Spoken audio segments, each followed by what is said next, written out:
chikondi chopambana ndi mphatso yochoka mwamba.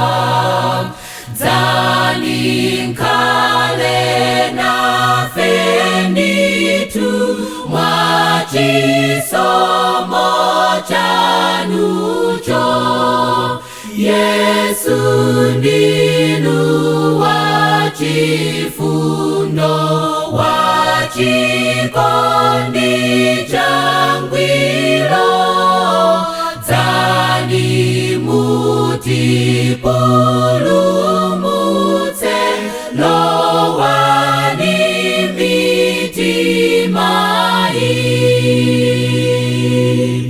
Patsani Mzimu Oyera, moyo watu ofoka. Tikakale mwa inutu, malo ampumulo.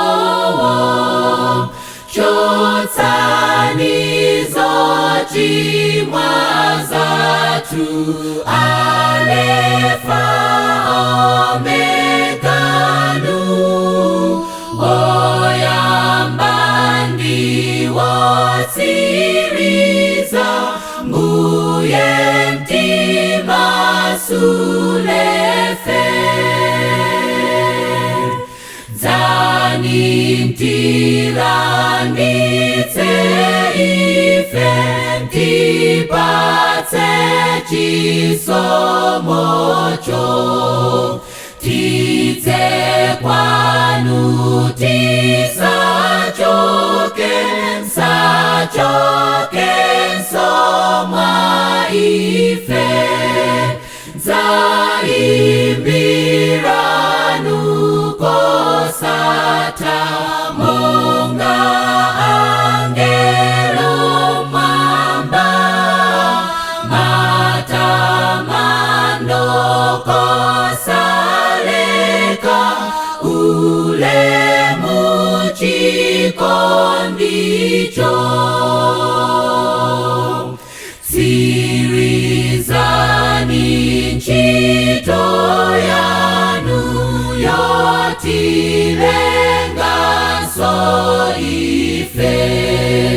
Tiwone chipulumutso chopatsidwa kwa ife. Tisintike mlemelelo, tidzafike mwambamo.